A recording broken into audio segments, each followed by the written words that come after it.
See you, Pittsburgh. Can't wait. Fake to Martin, then it's up, and it is juggled and caught by Jumbo Elliott. Is this live? Guys, I got news for you. We're gonna win the game, I guarantee. Hello, folks. Welcome back to the Gotham City Football Podcast. Today's topic is players I believe the Jets should 100% avoid in free agency and the open market. I'll be covering only offense today. Defense is going to be in the future down the line. So make sure you're subscribed to the YouTube channel. You follow on TikTok, Instagram, Twitter, wherever you're listening to the pod, whether it's Spotify, SoundCloud, the Odyssey app. Shout out Odyssey for making this all happen, or Apple Music. Heading right into it today, we're going to start off with the offensive line. And this is a name that's floated around Jet territory for a long time now. I feel like if you know football, you've heard of this guy before. Great ball player. Nothing against the guy personally. Formerly of the Washington football team, now Commanders. And that's Brandon Scherff. He's an offensive guard, if you're not familiar with him. Like I said, though, it feels for years there's been rumors of Scherff coming to the Jets. Obviously, he's been playing under the franchise tag for about 2 years now and has not had an opportunity on the open market. Scherff, definitely a great ball player, and he's got a ton of accolades, multiple-time Pro Bowler, multiple-time first team on the offensive line. In an attempt to make this list not all about age, I have a couple of more concerns why I think Scherff shouldn't be a target for us this offseason and why we should steer away from him. And the main issue I have with Scherff is availability. Obviously, we already know, and I've covered it in the past, our offensive line and the history with the injuries. I'm not going to talk about the obvious one because it's everything in the news right now. It's most covered in the Jet world besides the draft picks. We're not going to talk about it. But on Scherff's end, he hasn't played a full season since 2016. And not only that, but he's coming off back-to-back Pro Bowl years in times where he hasn't completed 16 or 17 games. So that's very impressive as it is, and I think that that's going to merit him a big contract. Estimated market value for him is $55 million. I just don't think that if we're going to splurge on offensive line, it should be a veteran. I think we should go young because we have key veteran pieces in Fant and McGovern. If you want to talk about McDermott, I don't acknowledge him at all. I would cut him if I were the Jets. But personally, I think there are much better, cheaper options. And with Scherff's inability to stay healthy and stay on the field, I think no reason really we should be putting it all on the table. Maybe in the Maccagnan era when I used to hear about this, it was a different story, but I've moved on. I've separated my feelings from Brandon Scherff, and I hope all Jets fans too do as well. The next guy is somebody who I know Jets fans aren't going to separate their feelings from because of his name and his accolades and where he plays, who he plays with, but that is star wide receiver Davante Adams. I'm going to go out on a limb here and say this is absolutely impossible. I do not think the Jets are going to even go after him. I don't even think he might hit the open market.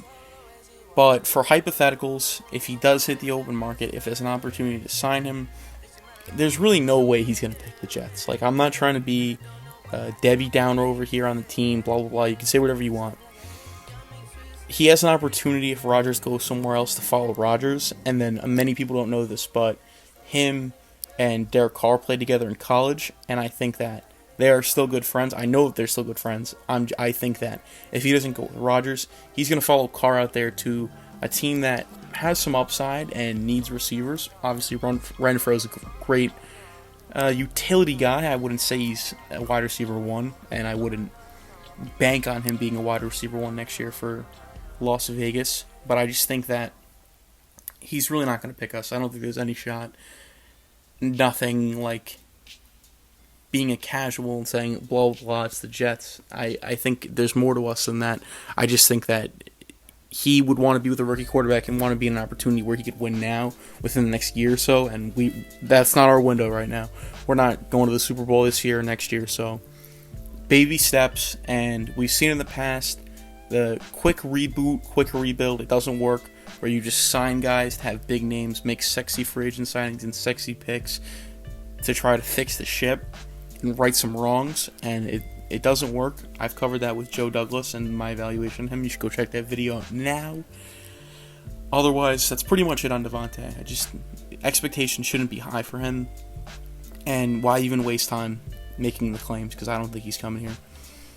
This one is a little bit more realistic than Davante Adams. And we are in the market for this position. And that's Mike Gesicki. So Gesicki, a guy that we're all familiar with because we've had to play him twice a year for the past couple of years. Kind of bloomed last year and broke out under Flores. But Gesicki's another guy who isn't eligible for the open market right away, and Miami's going to get a chance to sign him. He has become a big fan favorite among our fan base. I think a lot of Jets fans realize that there's a need there. Obviously there is. And if you could bring Gesicki in, maybe people think him and one of the guys in the draft, it'll change everything. But I think Gesicki doesn't really fit the archetype of a West Coast offense tight end. His run and pass blocking ability really isn't there. He's more of a big body, different size slot receiver. This is one of the deepest free agent and draft classes for tight ends in a long time. There's so many options, and there's so many more guys who can do things that Gesicki can't do with the blocking. And the way LaFleur runs his offense, he needs two blocking tight ends. So I don't think Gesicki fits the bill, and I don't really think they're going to go after him at all. I think people just look, oh, we need a tight end. Gesicki's a tight end. I wouldn't get my hopes up high whatsoever for him.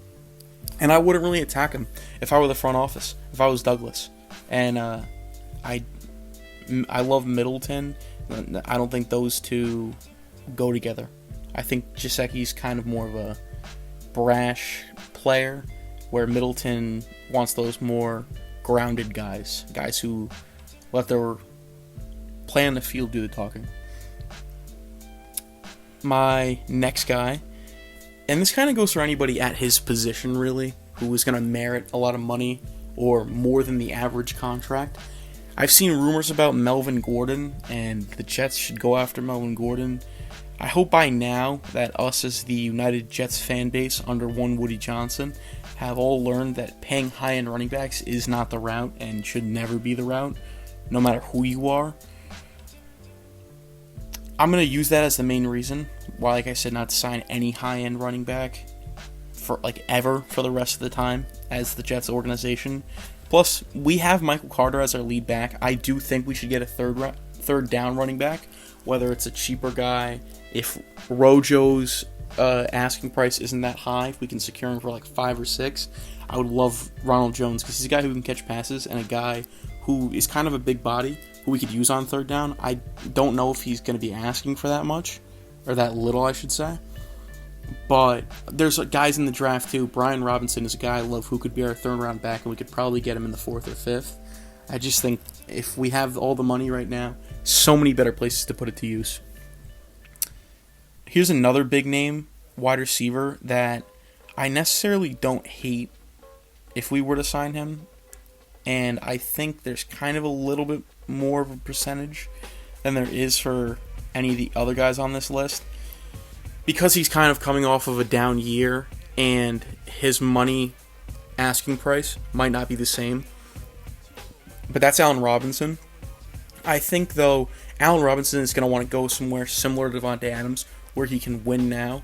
Robinson really hasn't played with many great quarterbacks, and this is not even going to be a knock on Wilson. I just think he wants to go somewhere with a veteran who has a lot more experience than Wilson, and he wants to play for a team like Davante Adams that's going to win now. So I wouldn't get my hopes up for Allen Robinson either. Because of this, I just think he's kind of learned his lesson when going to play with younger quarterbacks, and it hasn't favored him whatsoever. My final guy, I'll round it out with an offensive lineman, and that's Ben Jones. From my point of view, I really don't think there's a big difference between our current center, Connor McGovern, and Ben Jones. If the idea for this front office is to replace McGovern, so many better options to go about it in the draft, whether it's Linderbaum or Alex Lindstrom out of Boston. It's a waste of assets. It's a waste of money if you're just going to do a quick fix. They're of the similar age. and have a similar track record. I don't think it's that big of an improvement where Lindsley would have been last year, but that's kind of in the past. If you're going to continue to rebuild this offensive line, fluctuate young talent in, which I will talk about in future